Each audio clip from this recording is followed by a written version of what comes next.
Hello and welcome. I'm Saeed from storyplanet.net. Dive right into the essence of the most captivating books without reading them cover to cover. Whether you're on the go, at the gym, or just relaxing at home, we offer you a unique and enriching listening experience. Today, we are exploring the book, People Skills, a creation by Robert Bolton. People Skills, 1979, is a guide that helps you acquire effective communication skills. It highlights common hindrances in conversations that hinder good communication and harm relationships, and provides alternative techniques for active listening, expressing oneself, and managing conflicts. Before we delve into these revelations, it's interesting to note that Dr. Robert Bolton, the creator of Ridge Training, is an expert in enhancing relationships and performance in the fields of business, healthcare, and education. With 6 key ideas to unveil, brace yourself for a deep dive into this captivating book on storyplanet.net. To start, learn communication techniques to enhance personal and professional relationships. Effective communication is vital for meaningful relationships, but many people struggle with it. However, it is possible to improve communication skills and replace dysfunctional habits. This can be achieved by identifying and eliminating conversational roadblocks, practicing reflective listening, confronting others constructively, reducing defensiveness in others, and resolving conflicts collaboratively. Key idea number 1. Prioritize improving poor conversational habits before acquiring new communication skills.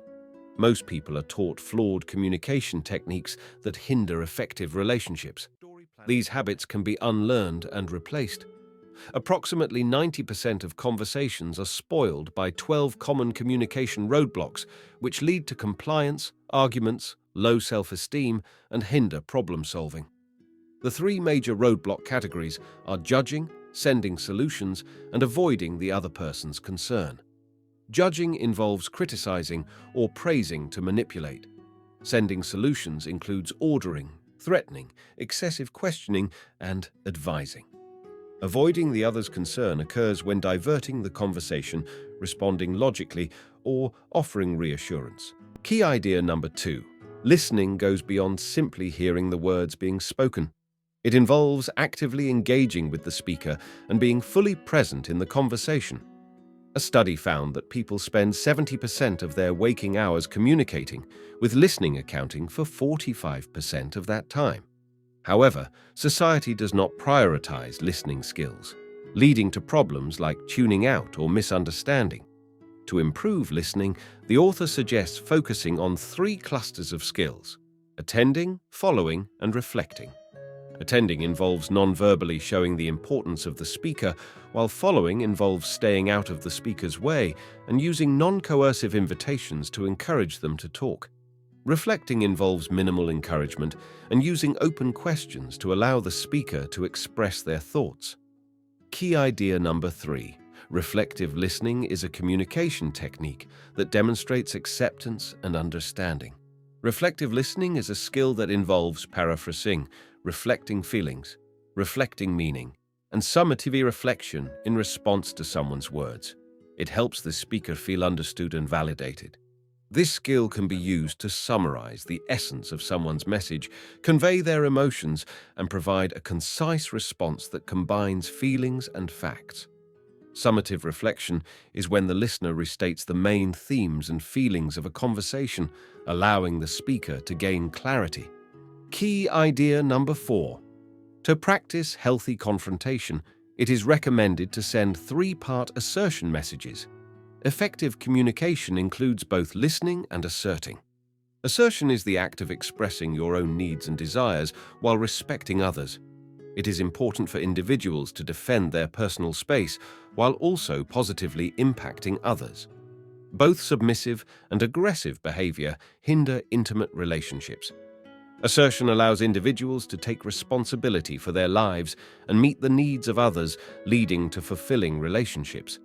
To practice assertive communication, use 3-part assertion messages that include a non-judgmental description, expression of feelings, and clarification of how the behavior affects you.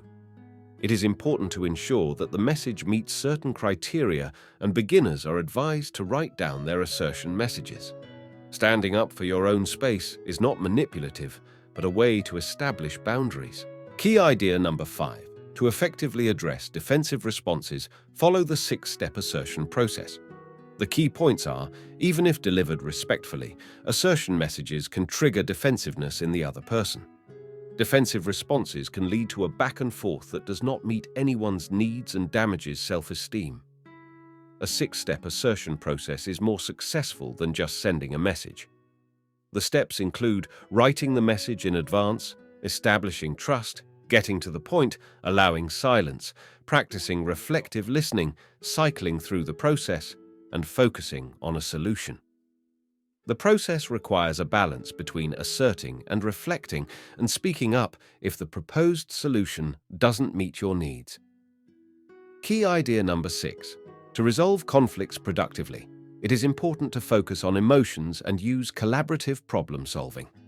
Conflict is unavoidable and can either be disruptive or destructive. There are 2 types of conflict: non-realistic and realistic. Non-realistic conflict should be prevented from escalating, while realistic conflict can be resolved constructively. The conflict resolution method can be used for conflicts of emotions or values, while the collaborative problem-solving method is used for conflicts of needs. Collaborative problem-solving involves redefining the problem, brainstorming alternatives, selecting a solution, planning, implementing, and evaluating. The process may need to be repeated if the solution doesn't work.